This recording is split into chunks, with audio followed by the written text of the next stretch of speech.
kalabasa natin. Lutong. Masarap hanga?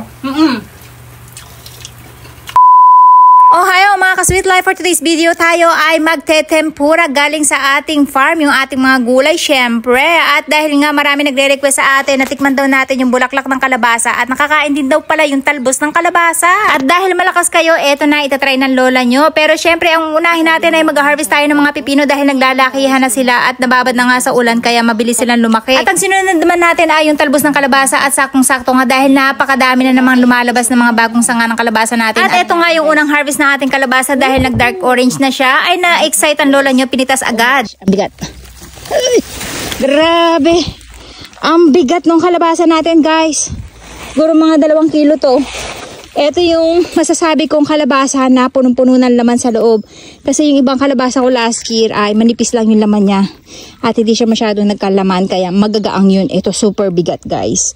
Hindi pa nga siya hinog actually. Nainip lang yung lola nyo. Ayan. Tapos ang sinunod naman ng lola nyo ay yung pagkuha natin ng bulaklak. Siyempre puro lalaki lang yung kukunin natin. Dahil yung mga bulaklak natin babae ay mas priority natin yan. Yun nga lang guys, dahil nga panay ang ulan, ang mga bulaklak nating mga babae ay nalagas at nalusaw sa kauulan. Kaya sayang, besh. Habang namimitas ng bulaklak ang lola nyo ay sinecheck na muna natin dahil baka mamaya may maisama tayong maipritong insekto, lalo na itong mga langgam na to na nilalanggam hanggang loob, mga timawang animal. Pati bulaklak, pinapatos. Siyempre hindi natin lalahatin ng pagtanggal dahil baka mamaya may mga lumabas ng mga bulaklak ng babae at wala na makapag-pollinate sa kanila ng mga lalaki. Ay, sinong gagamitin ko sa kanila kapag nagkaganon? Tapos ang sinunod naman ng lola nyo ay ang pagpitas natin ng ating mga giant talong. Ayan, kung nakikita nyo napakataba nila. At sa mga nagtatanong, ano daw ang ginagamit kong spray? Actually guys, hindi ako gumagamit ng spray sa aking mga taniman. Hanggat maaari ay dinadalaw ko sila at mano-mano kung tinatanggal yung mga insekto, sabay ko tinatapakan. Ay dun man lang ang nakaganti yung lola nyo. At dahil ang dami nga nating sili ay sinunod ko naman silang i-harvest. Syempre bukod yung kinuha natin na bell pepper at ang dami pa nga natin kinuhang bell pepper nung last time at hindi pa nga natin nauubos dahil gagawa nga sana tayo ng burger with bell pepper. Na siya natin gagawing recipe next time. At dahil napakadami na nga nating nahihinog na kamatis ay pinagpipitas ko na sila. At syempre pag pinitas natin ang ating mga kamatis, dapat ay yung hinog na sila para sure na matamis dahil pinapapak nga lang to ng mga anak ko. At meron tayong 3 variety dito, yung may red, orange at yellow. Tapos hindi pa natin nare-repair yung mga sinulid sa ere na para sa mga ibon ay ginawa ko na muna, nilagyan ko na muna siya ng temporary net dahil nga minumukbang ng mga uwak yung ating mga pipino at yung ating mga pakwan na nakalapag. Tapos habang inaayos ko nga yung net at inaangat ko na nga, yan nakakita tayo ng crayfish na sumabit dito sa ating net. Ibig sabihin, pag maulan pala, may mga namamasyal ding crayfish dito sa ating farm. At ayan nga, dahil sobrang init na tegi na din siya at nung inamoy ko, amoy hipon, besh. Dahil alas 11 na nga kinakailangan ko ng umuwi para makapagluto ng alola nyo dahil magpo-farming pa kami nito ng alauna kasama yung ating kapitbahay na may-ari ng aking farm. At syempre bago umuwi ang lola nyo ay papakainin na muna natin yung ating kaibigan na si Pagongski o diba na nabana siya sa kakabigay natin ng mga pagkain galing farm. At dito naman tayo dumayo sa ating mga lahok kung ano yung mga gagamitin natin para mapalutong natin yung ating tempura. Dito gumamit lang tayo ng cornstarch, harina. At ang ginagamit kong tubig dito guys ay yung soda pero pwede namang tubig lang. Kasi ang habol ko dito guys kaya gumagamit ako ng soda ay para hindi siya maging siksik na harina at hindi nakakaumay kainin. Tapos naglagay din ako ng kalahating kutsara ng baking soda and then naglagay lang tayo ng konting asin. Tapos naglagay din tayo ng yelo para mapalutong natin siya. Kasi mas masarap pa magiging tempura nyo kapag sila ay malutong. Tapos sinunod naman natin gayat-gayatin ang ating mga gulay. Sinimulan natin sa ating talong at dapat ang hiwa nyo ay maninipis lang para madali silang maluto at hindi kayo maumay. Tapos marahil nagtataka kayo na pwede rin palang itempura ang pipino. Yes, kahit anong klaseng gulay at dahon basta nakakain ay pwedeng gawing tempura. At dahil wala nga tayong stock ng karne o isda, ang gagamitin na lang natin ay itong ating lumpiang Shanghai na ginawa natin nung last week at ito na nga lang ang natitira. Next time na ituturo ko sa inyo dahil napaka-healthy ng lumpiang Shanghai na to, promise. Tapos habang nagagayat na tayo ng gulay ay nilagyan na rin natin ng mantika yung ating kawali para sunod-sunod na lang ipagsasalang natin dahil hanggat maaari pagkaluto ay makain na kagad natin sila.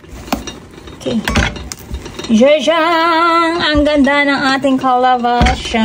At dahil nga medyo matagal maluto ang kalabasa, kailangan ay nipisin nyo talaga ang paghiwa dito. At syempre dinamihan ng lola nyo dahil paborito to ni Akari, Aska at ni Papa. Syempre ng lola nyo din. Tapos para sure na malutong ay wag nyo na muna siyang idedirekta ng salang. Kinakailangan ay lagyan nyo na muna sila ng corn flour, saka nyo ilagay dun sa inyong butter at saka nyo siya iprito. Ayan, kung makikita nyo yung ating butter, hindi siya ganun kakapal. Kaya gustong gusto ko talaga na gumagamit ng soda dahil pag kami baboy bubbles yung ating, ay less siksik yung harina. Kaya pagka kinain nyo siya ay hindi kayo mauumay at mas malalasahan nyo yung gulay. At the same time, mas less absorb ng mantika kaya healthy pa rin ang magiging tempura nyo. Tapos sa pagpiprito, ini-step by step ko yan kung ano yung makapal, yun ang inuuna ko. And then kung ano yung madaling maluto, yun yung hinuhuli ko. Syempre para hindi masayang oras ng lola nyo habang nagpiprito na tayo, hinahanda na rin natin yung ating mga kakainan plus yung ating suka na ginawa natin nung last month kung matatandaan nyo. At itong suka na gagamitin natin ay yung medyo manamis-namis. At dahil yung talbos at bulaklak nga ng kalabasa ang pinaka main dish natin, kaya sila talaga yung hinuli ko para sure na malutong silang mata-taste test natin. At alam nyo ba na habang ine-edito ng lola nyo ay sobrang takam na takam ako ulit kasi naaalala ko pa talaga yung lasa niya dahil yung kaganapan na to ay kahapon pa. Kaya parang gusto ko ulit magtempura kaya lang pupunta na naman tayo sa farm para mamitas ng ating talbos at kalabasa. Promise, nagustuhan ko siya. Ito na guys yung ating tempura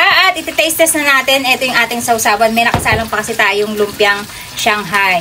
At dahil nga kaya pag nagluluto talaga ng tempura guys, kailangan ay habang niluluto siya kinakain na. So sa mga restaurant na mga sikat na tempura ganun ang ginagawa. Kasi nga, pag naghintay na, hindi na malutong. Itadakimasu, ito yung sili natin.